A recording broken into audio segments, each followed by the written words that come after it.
Hello, everyone. My name is Ali Hatam Khani, and this is Animal Cancer YouTube channel.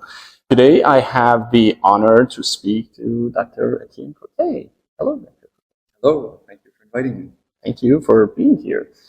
So, first question. Did you always dream of being a vet, or did you have other aspirations as a kid? I was one of those kids who knew pretty early on.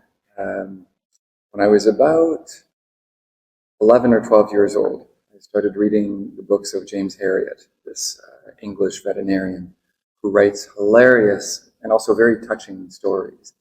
And Oh, yeah, that's it. and it was about. He was a country vet in rural England in the 1930s, 40s, and 50s. And so he's a mixed animal practitioner. Mm-hmm. And he told stories that were as much about animals as the people around them, the farmers, the owners of pets, and so on. And the way that he wrote these stories was so vivid. I was hooked. Yeah. For a brief time, a few years, like maybe a few years later, I thought maybe I wanted to be a physician, a human doctor. Mm-hmm. But then quickly. Okay. Do you remember your first pet? Yeah, of course. And it's a bit cliche, but did it influence your becoming a veterinarian? Can you tell us more? It's funny you should say that. We were cleaning out some boxes at my house, and I came across a picture of me when I was about 5 years old, holding in my hands our black guinea pig, who was my first pet. And I remember writing out a list of all the things that I could see about the guinea pig because we'd gone to the veterinarian. And so, yeah, I guess that is quite cliche. Yeah. And what was their name? Oh, noiro, it means blackie in French. Ah. Of course, it was all black.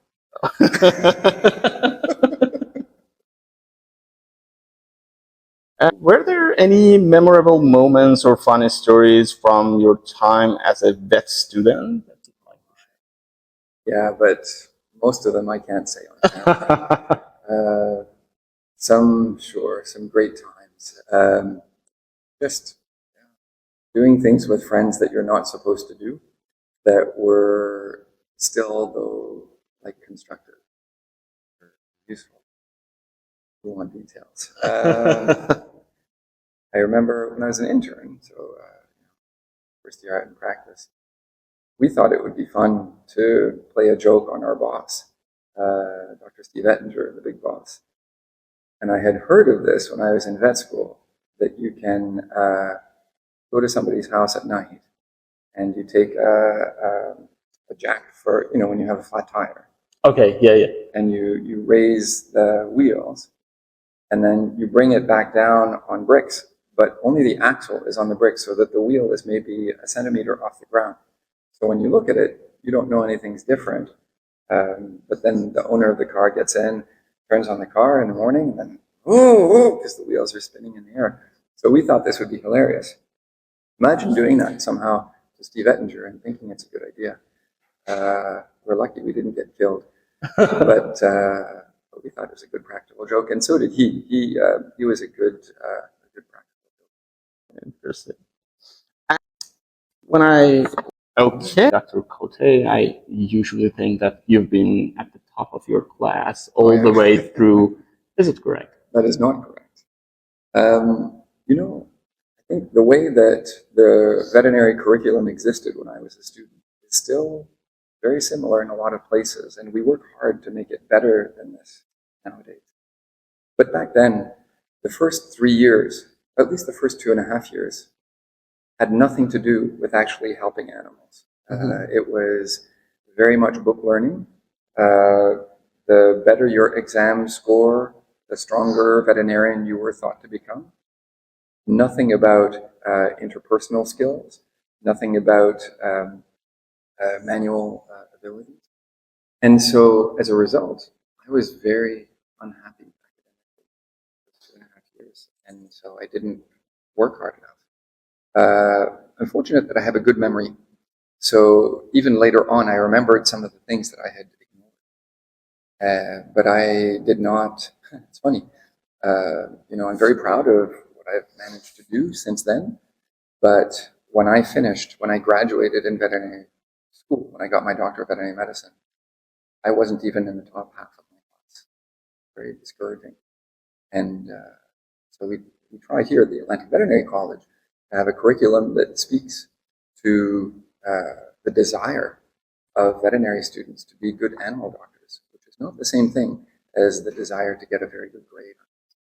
Hmm. How is the curriculum different now from when you were a student? Details. Yeah. Because this is something that I think for my country would be helpful. I think we need to just revise our curriculum. Look, I mean, there's always good stuff, and it's important not to throw everything out. Mm-hmm. I've seen that tried, and then you think, well, there were some really good things. Why did those disappear? But with that, the changes that I've seen that are so helpful are to recognize, first of all, the role of client communication. So the idea that the animal comes in by itself, just wants everything done, there's no concern about money, we just have to be brilliant intellectuals, this is nonsense. So, I've been a veterinarian for 31 years. I've never had an animal show up by itself, right? There's always a human connected. So we need to acknowledge that from the very beginning of the curriculum so that those skills are developed, or at the very least not ignored. The other thing that changed a lot when I was from now to when I was a student. When I was a student, you memorized it and you wrote the exam. Now we have case examples that are included in lectures. For instance, that didn't exist when I was a student. And so to try and bridge theory and reality is, in any way that we can, is important. We still have a lot of work to do. What was your first job? Oh, yeah. When I was 14 years old, I started a lawn mowing business. Oh, That's it. But first paid job. Actually, when I was 15, I started working in the veterinary hospital where we took our dogs and cats. So I would clean the kennels. okay. So that was my first paying job. I remember making $4 an hour. So at the end of the day, $32, and it was my I was so excited. Even had time off for lunch. Couldn't believe it. What was your first veterinary job, veterinarian job? You said you did the internship. Was that the first one? It was, yeah. So right after I graduated, when I had my veterinary degree, I had been accepted into an internship position in Los Angeles. So that was my first job with the responsibility of a veterinarian. I don't think any of us is fully prepared for when we first have that. But that was it. Yeah, and it was a very well supported position. I think very different from many internships that I've known about. All the senior doctor, there were four senior doctors that rotated. And you could call them any time of day or night just to check in, and they preferred that you did. So, cool. So how did you got the internship? This is a story. So I did my internship at California Animal Hospital in the group headed by Dr. Steve Ettinger, author of the famous textbook. When I was a student, I met him along with about 50 other students like me for 2 seconds. We had to say our name and where we came from next. And then one day later, this is in the second year of veterinary school, I was talking with a friend and we were saying, what's this thing on the cover of the Ettinger textbook? So the third edition, way back when, had this kind of geometric thing as the only illustration on the cover. We didn't know what it was. And so we thought, why don't we write to Dr. Ettinger? I said, okay. So we wrote a letter and we said, dear Dr. Ettinger, we would like to know, what is this on the cover of your famous textbook? It's a little bit, cheeky. And then we proposed 10 things that we thought it could be, like the blueprint plans for a new Sydney Opera House, because it looked kind of angular like that. Maybe it's a map of the universe. Or we had a list of 10 things. And we said, we know that you get questions like this all the time, but not from people you know as well as us. So it was all very, a little bit almost arrogant, but we thought it was funny. So this is in the days of like snail mail, right? So I send it off. And I remember after I dropped the letter in the mailbox, I thought, what have I done? You know, I just sent this unbelievably kind of like funny, but is it funny kind of letter to Dr. And it turned out he loved it. 2 years later, when I was doing external rotations, I was at California Animal Hospital, and he remembered this letter from 2 years earlier. And so I had a very good external visit. I learned a lot, and we got to know each other, I would say. And so I think when I applied for the internship, that one thing stood out as a memory, which is so interesting because it has nothing to do with, how many papers you wrote or what incredible experience you had. And so that's how I got the internship. And then the residency. I mean, it was just an example of a really good fit. What I wanted and what they wanted matched nicely. So you did your DVN at Cornell, Right. and you met Dr. Rettinger for 2 seconds when As a student, he was on a panel who came to Cornell. I see. And then how did you move to California? You're from Quebec, so Right. So I moved a couple of times. First for my internship, and then I came back for general practice for a year in Montreal, and then I got the residency. And I didn't want to. I thought paying for a mover would be quite expensive. It was like $4,000 or $5,000 just to move the stuff in my small apartment. But then for $1,500, I bought a used milk truck. okay. So a delivery van, basically, like this big 5 meter long box van. And I drove Without an accident. with no accident, also no heat in January. So it's minus 15 degrees and you're driving. I wore 3 coats to try and stay warm. It was not a good idea, but it was cheap. Tell us about a particularly challenging or unexpected situation you faced early in your career. Yeah, sure. I mean, it's interesting when I think back, and I think this might be true for other veterinarians, like many veterinarians. So often they're connected to something involving like the patient-client relationship. Like I remember really angry clients. I remember one client who whose dog was very, very ill, and I'd been a veterinarian maybe the full support of the team. I wasn't making any critical decisions. I was just the person who was interacting with the client. And so this animal was not doing well, despite all of the intensive care. And I remember this person, as things were going worse and worse, I didn't really understand how to say that, or how to say we have done this step, and your companion, your animal, is not improving, and so I'm worried that we can keep going, but it might be that we can't do anything. So the so-called breaking bad news, or difficult discussions to have. I didn't know how to do that. And I remember this person was so angry, this client, that at one point he said, I want you to know that in my job, I am a journalist or reporter, and I have over 1 million people who listen to and read what I say.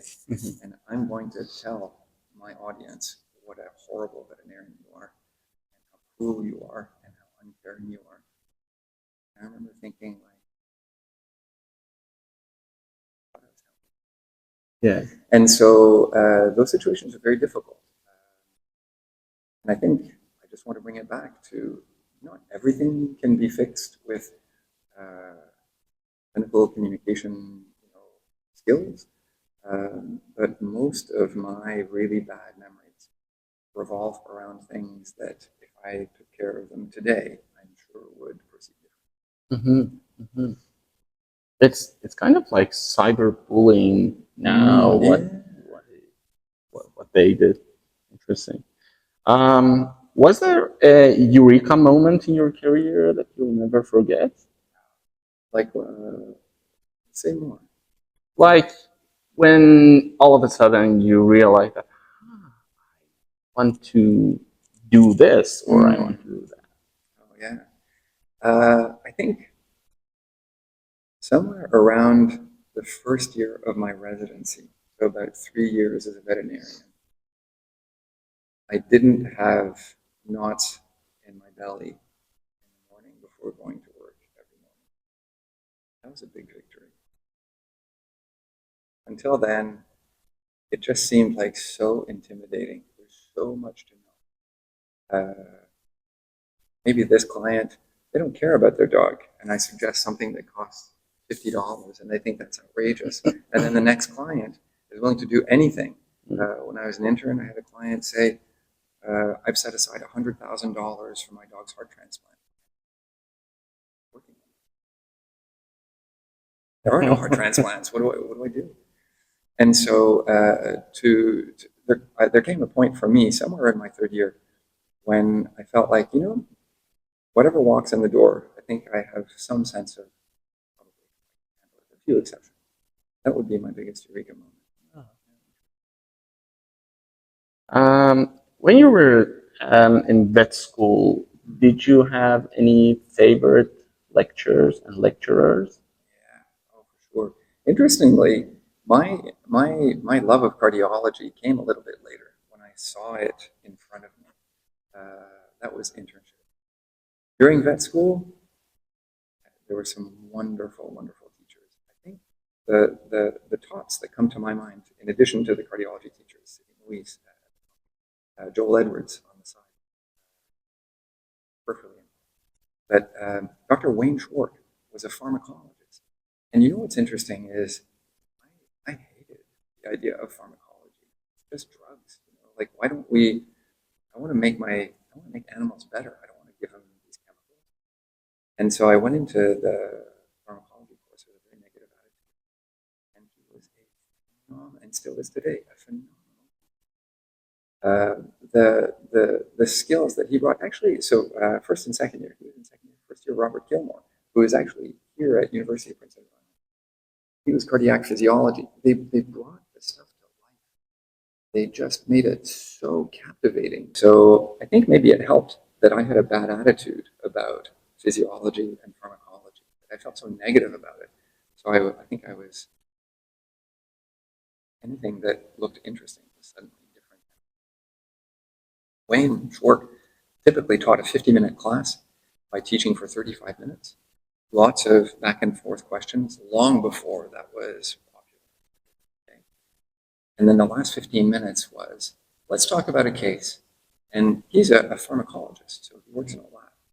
He was also a veterinarian. And the day before our class, he would go down to the clinics and look through the different cases, the patients that were in hospital. And he would find a case and copy down relevant information. The next day in class, after 35 minutes of content delivery, of telling us the knowledge that we needed to have and so on. Let's talk about a case.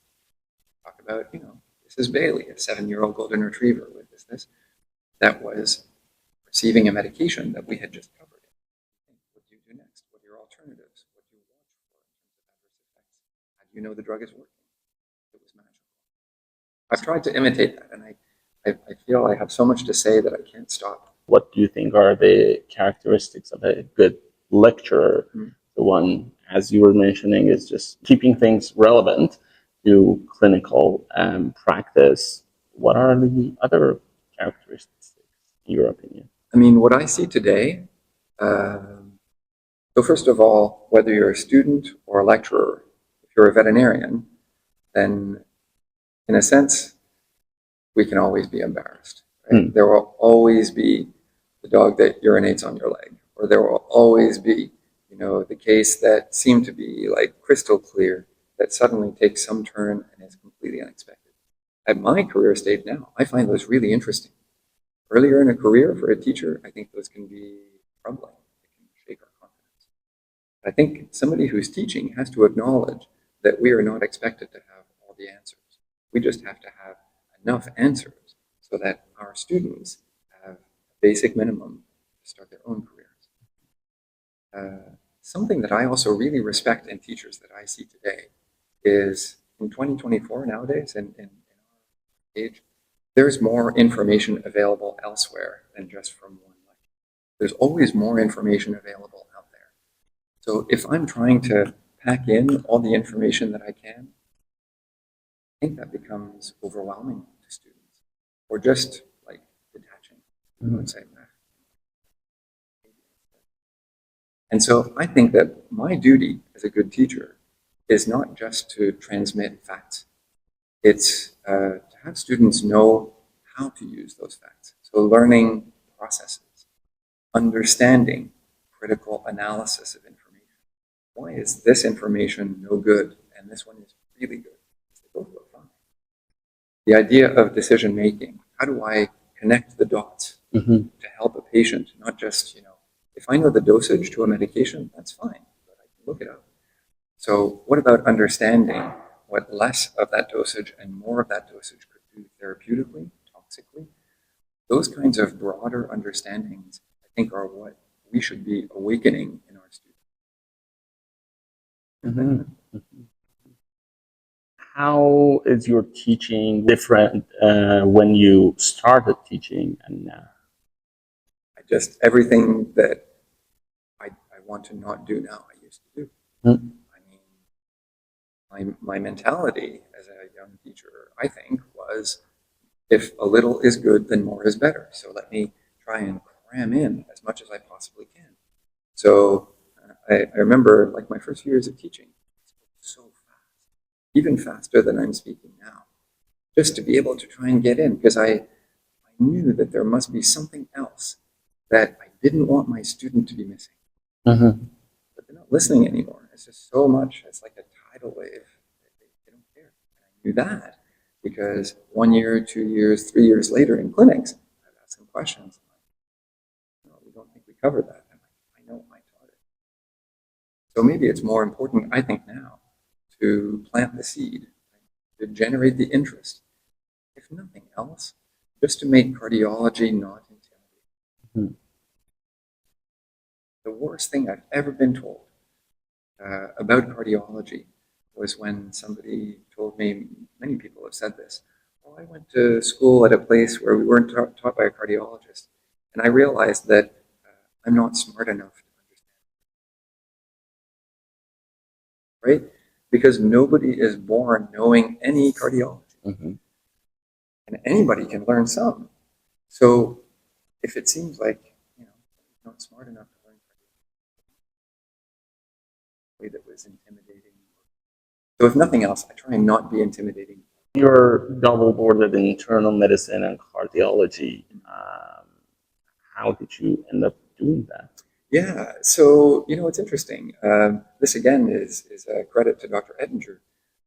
So Steve Ettinger is one of the founding members of the American College of Veterinary Medicine, CVIM, and he is board certified in cardiology. And at the time that I did my residency, if you trained under someone who had those credentials, Mm-hmm. you could do one of the two, and then 1 extra year in the other allow you to qualify for both. So I did that. And I did it because I couldn't let go. I thought cardiology was so interesting. So many fascinating medical disorders. When I was a student, I was very fortunate as a fourth-year student on clinics to have a case of a dog with blastomycosis, systemic fungal. And it was thought that the area, Ithaca, New York, where Cornell is, it was thought that that disease couldn't happen in that region. And here we had this dog with it. And so it became my senior seminar, my special piece, I presented about it, and proving that, or strongly indicating that disease. When I became a resident, I couldn't let go of blastomycosis and other, like the cardio-renal interactions, cardiopulmonary, and so on. Oh, interesting. So what is your favorite lecture or topic to teach? Oh, no question about it. It's so strange because I'm a cardiologist, but you can be the smartest cardiologist in the world, but if the client doesn't trust me, then they say, we will just watch it. So because of impact, I think I can help a lot of dogs and cats by understanding the myocardium. But I can help a whole lot more understand. So when did you get you got interested in client communication? Because like all the like internal medicine, cardiology, editing textbooks, client communication looks a bit outside of those boxes. Right. Yeah, I hear it so often. It's called part of the soft skills. Yeah. And if anybody's been yelled at by a client, you know that it's not soft. I don't know why that is. It's one of the most important things that we do. But maybe just in our mindset. I got interested early because I actually thought I was a great communicator. And would think I did a great job. And then the client would ask questions that showed that I did a terrible job. I didn't realize that maybe if I was explaining immune-mediated hemolytic anemia perfectly all the time, the client was thinking about their own medical issue, and I didn't even acknowledge that. So now if I say, I want to talk to you a little bit about this problem, I often I say, people have all kinds of levels of understanding of this. Can you tell me a little bit about yours? And the client says, I know nothing. I can Google it, but please start at the beginning. And then the next client says, well, actually, I'm a heart surgeon, so I have a pretty good understanding. Yeah. Like, okay, I mean, how would you know? So I think I understood by getting bruises, by getting, by being so disappointed in my ineffective. So in Iran, client communication is not part of the curriculum, and here is.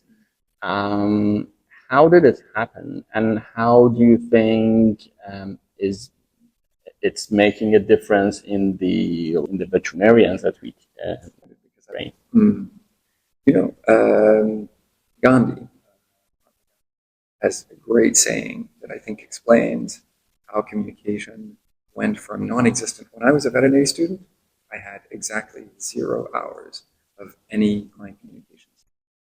So I understand. And nowadays, it's a part. And so how did that happen?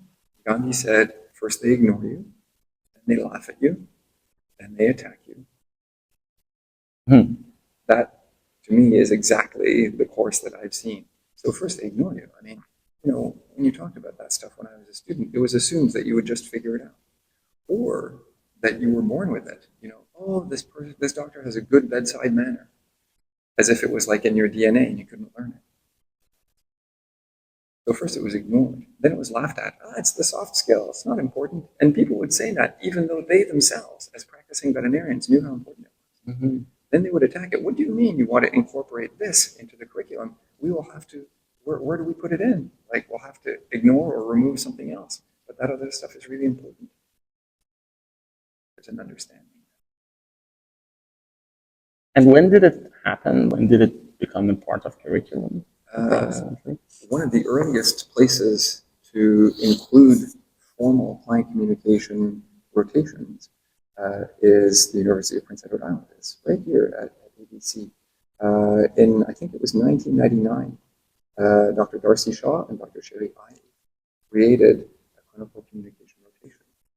And so it's now in its 25th year. That would be among the earliest that I know. So interesting.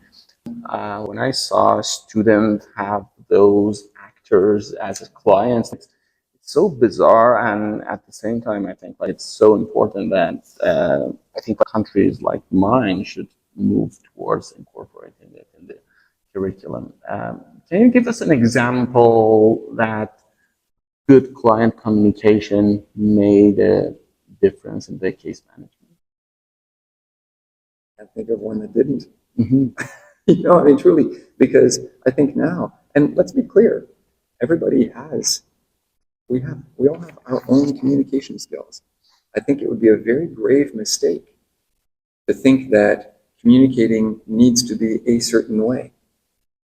I have my way of communicating, you have your way of communicating, and nobody wants to be told you have to speak or think this way. Nobody. And so instead, what we try and do is say, look, when there are problems in a case, a client becomes angry, or some error, a medical mistake is made, or whatever. you look back over and over and over again, those things happen the same way. Can we not learn from that? Maybe if we are always going into the hole over here, somebody can say, over here there's no hole. Now, the reason that I paint it that way is because the early days of communication, learning and training, I think they were in some ways deeply negative, maybe even harmful. Because in some of the early programs in North America, you were told, you have to do it this way or that way. Students, forget it. So they would do it enough to satisfy the instructor. And then they say, forget this communication stuff because they don't respect or recognize it. We can't do that.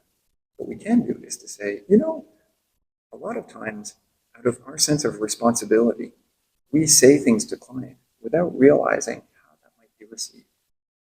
We could start by saying a little bit and then asking the client, can you tell me a little bit of what you are thinking now that I've told you this? It's amazing to me that I thought clients would say, like, what do you mean? Keep talking, doctor. Nobody wants the doctor to keep talking. They want to say their own thing. Mm-hmm. I'm caring for my sick relative at home, so I don't have time to give pills 3 times a day. Or this is the 4th dog that I've had with this problem. I want to do everything. Or there's a million sort of things that we cannot guess if we are just in information delivery mode. We have to be very careful about that. I think that would be the biggest sort of mistake to avoid. And so when you ask, is there an example of a case that didn't go so well or did go really well because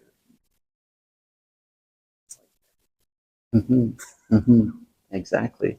And do you think it's a luxury for people who have a lot of time? And isn't it making appointments longer? Yeah. It's such an important point. And this is, I wrestle, like I battle with this myself.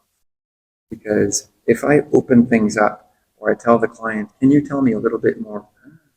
There goes my afternoon, right? Like I have appointments waiting. I don't have the luxury yet. I thought that so long. There's a wonderful study by Dr. Dysart in Japan. Anyone can look it up. That showed that when veterinarians don't ask an open question that invites the client to contribute at the beginning of an appointment, when veterinarians don't do that, they are 4 times more likely to have a question asked at the end of the appointment that is far too big of a question to be handled in the time that is left. Now, when I'm in that situation, I have to choose. Do I run into my next appointment? Do I tell the client, I'm sorry, even though this is the most important thing to you, I don't have time? Or do I force the client to book a second appointment so that they can talk about what they actually want? Neither of those is a very good option. Mm-hmm. So I agree with you that it feels uncomfortable to ask an open-ended question. Give the control to the client. But I think the alternative is worse. Always worse. And what I found is that it's possible when I reflect back to the client. So I think what I hear you saying is this or that it's still possible to maintain some direction. What does a typical day look like for you? Any quirky habits or routines that you've got? Really? I mean, like many of us, I guess, get up around 6 in the morning. I usually do, so I have a young family, so I like to do a little bit of work in the morning, like maybe an hour of stuff that's pressing, emails and whatnot. And then my day here starts at 8:30 if it's a didactic kind of day, which is most days, or earlier if we have inpatients or other. Usually we have about an hour of discussion of things with residents, so resident level rounds, discussions after review. And then it's appointments. And we're an academic institution, so students will take more time for appointments than would in private practice. They're learning. So taking a medical history so that takes more time. So we don't have that many appointments in a day, but enough to keep us busy. And then there are also emergencies. That takes us to, usually for me, somewhere between 5 and 6 o'clock, a little bit later depending on paperwork. And then it depends. Textbook work, usually early morning or late night, weekends, weeks that I'm on clinics. There are opportunities, there's quite a bit of One Health stuff happening now, the crossover between human cardiology and veterinary cardiology. I really enjoy working on that. All that other stuff. That's cool. And what are some of your hobbies or passions outside the work? Do you have anything that can surprise? So I don't know. I mean, I don't think so. Yesterday I went on a horseback ride. So Wow. our daughter really likes horseback riding, and it was her birthday a few weeks ago. So for a present, we gave her tickets to go on a trail ride, Mhm. and we went here, in rural Prince Edward Island, into going through the forests and then out on a beach. Beautiful. So I think I used to have hobbies, and now I have my family's hobbies. So that, yeah, like attending, trying to go to stuff that she does. For me, myself, one thing I'm hoping to get back into, I'm not in good shape, but for many years I practiced karate. And so Oh my God. I enjoy karate. And I think one of the best things about karate is also applies to interpersonal interaction. That you don't have to hit each other. Usually the best defense is just to move out of the way. Certainly true, I think, for client communication, which we take so personally.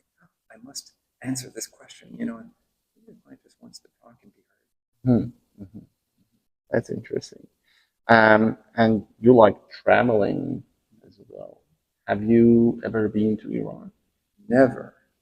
I would love to go. I think of history, especially. The history of medicine traces its roots. Yeah, I mean, good food. So, Yeah, definitely you'll find those in Iran. Okay, and how do you unwind after a long day? Any favorite books, movies? yeah, it's funny. I mean, I've always been that kind of person who likes to read in bed. I don't know about you. Do you read in bed? I read 5 lines and then I fall asleep. Yeah, I'm just like not a very avid reader. yeah, I get it. I get it. I used to read more, and now I find myself on my phone, as I'm in bed. I'm like, that's bad news. So lately, I've made an effort. I just came back from a meeting in the U.S. That was in Portland, Oregon, where they have the most unbelievable bookstore, Powell's City of Books. If you're ever there, it's like 8 houses interconnected. It started out as one building, and now it feels like a maze of millions of books. So I brought back a few really good books. I unwind by reading, or by doing stuff, riding my bike with our daughter. Last night we were playing soccer on the lawn. Just little, nothing. I'm not like a daredevil motorcycle rider. And what is you're reading now?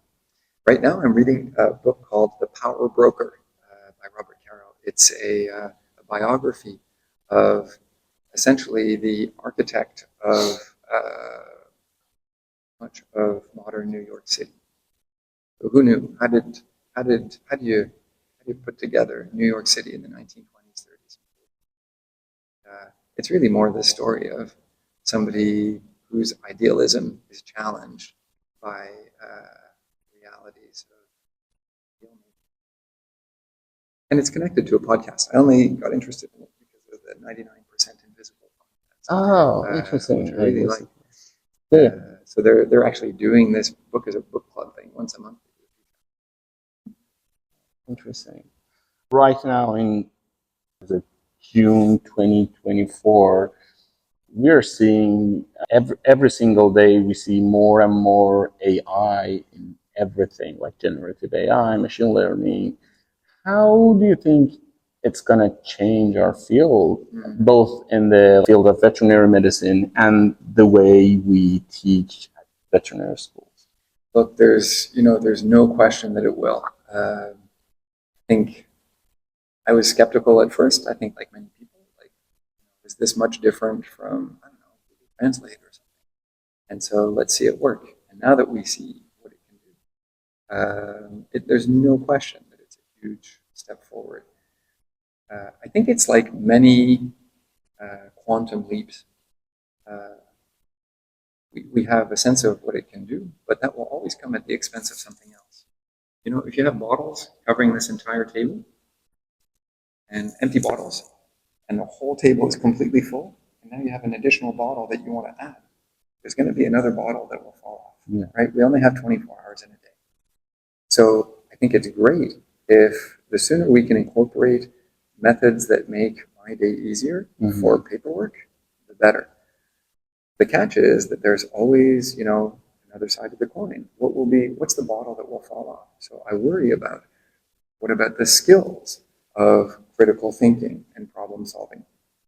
Like when I write history, when you do, and anybody does, we are analyzing what we think is more or less important about what the client told us.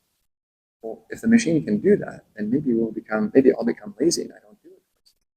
We can't sacrifice that. It's a really important skill. So I think AI shows great promise, and we have to be smarter than AI in anticipating the problems or the limitations. Do you think it's going to change the way the textbooks are today? That's such a good question. Here's what I want to know about textbooks.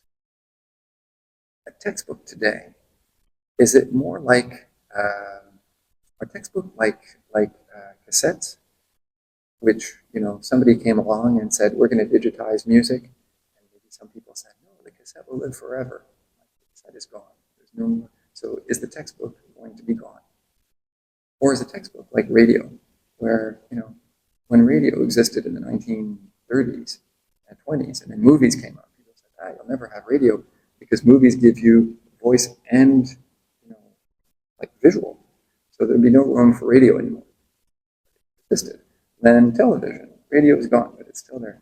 Nowadays, streaming, there'd be no more radio, only podcasts. So I don't know if textbooks will be like radio, where they transform and persist, or if they just end up being completely replaced by something else. I don't know. Will AI make the difference there? When people tell me, I love what you've written, or I really learned a lot from your book, I'm really struck how they often say, because it's visual and tactile. I remember on page 700 and whatever, in the upper right corner, is this picture that reminds me of it. Okay? And so that is just, to me, not replaced by I actually think, what I think the metaphor is for textbooks is like restaurants. A fast food restaurant is an amazing thing. You have guaranteed consistent quality. It's the same here or 5,000 kilometers away. It's cheap. There are rules that guide the cleanliness and hygiene. It's fast. Like, it's impossible to do better than that. But it's not just fast food restaurants out there. Sometimes people want to sit down and have an experience, a nice meal, something where they can choose. It's different from one time. In my mind, I think that streaming, like learning, a flow of information, I think that lends itself well to non-textbook. I think it's useful when you want to just sit down and know that in front of you is something that you can take. What's a professional moment you're particularly proud of? I don't know if it's surprised. What surprises me is the intensity of how proud I am of my trainees, especially my residents, our residents. What we have in the program here, no two residencies are the same.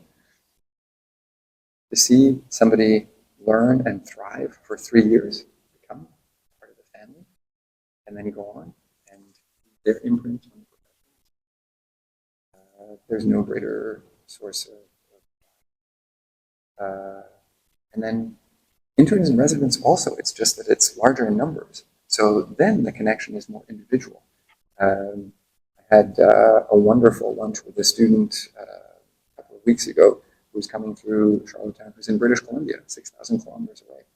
And the student, former student, now brilliant veterinarian, was passing through, and we had lunch. And it was 16 years ago that we met. Mhm. And so that is so fulfilling.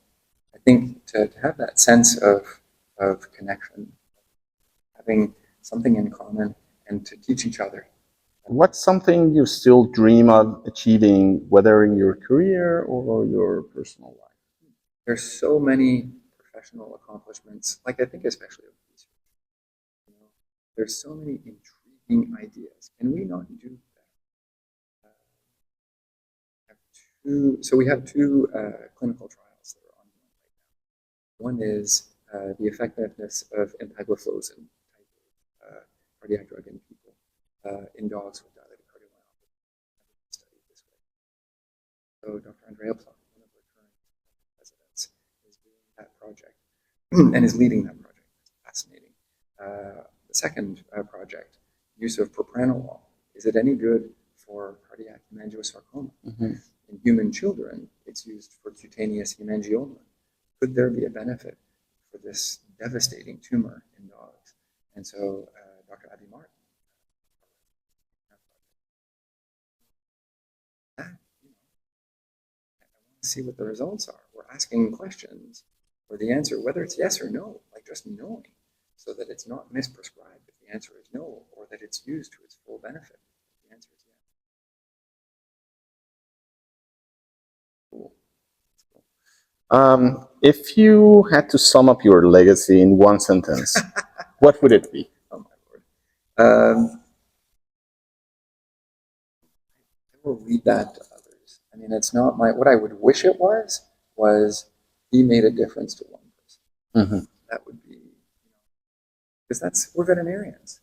Like, I don't think there's too many of us who get into this job because of the prestige.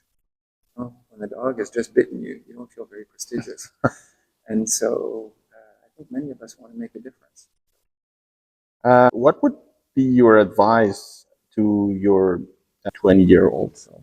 Ooh. These are good questions. Thank you. It's very kind, very generous of you to ask these things. I think my advice, but this is very personal, right? We all have our own ways. I don't think this can be applied to others automatically. For me, I'm a shy person. Mm-hmm. That's hard to believe when we're having a one-on-one interview. Yeah. I'm already talking. But I'm not someone who is quick to jump ahead of the group. I just don't feel comfortable doing that. So if I could wind the clock back, I would say, go for it. 3 words. Mm-hmm. If you were an animal, what would you be? Oh God, a duck-billed platypus, probably. What? Yeah, you know, duck-billed platypus. Yes, the mammal that lays eggs. Right, Okay. and it has a duck's bill. Yeah, probably. And is there any particular patient that stands out during all these years? One particular patient? So many. One particular one, but I remember the story of a Hollywood producer who was asked to name his top 10 movie stars, and he realized that if he did that, everybody except those top 10 would never want to work with him. Oh yeah. Like I can name a few that are permanently burned in, but there are more than those few. So I'll say what the Hollywood star or the director said. He named 9 movie stars, and then he said the 10th one, I don't need to name you. You know who you are. What is your favorite arrhythmia? I have to say, PVCs, there's no question about it, because there's so little known about them. What do you ask? You like ECGs and also and is it a pet peeve of yours when people call PVCs VPCs? No, I think that speaks to one of the great weaknesses of cardiology. So one thing that cardiology has done very badly, and I'm just going to say, human and veterinary cardiology, we come up with like 1 million words for the same disease. PVCs, VPCs. I've also heard them called premature ventricular ectopics or depolarizations. So VPP, VPD. It just becomes no wonder that students are confused. I thought I understood it, and now it's something else, but actually it's not. So no. What is your favorite medication? um,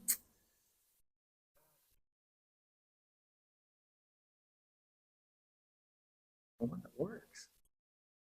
No, There's you no have to one. just like name one. No. Because what happens then? No, I'm sorry. Like, people say, oh, that cardiologist, they're such and such, they're a prednisone person, I or see. they're a doxorubicin I see. person. It's not a sports team. Like, yeah. Well, it's probably generic, so it doesn't cost the client, a fortune. My favorite drug is the one that helps. I see. What is your favorite non-cardiac condition? Psychosis, yeah, which is so strange. I haven't seen cases for years. What's a pet peeve of yours in general and in the veterinary world?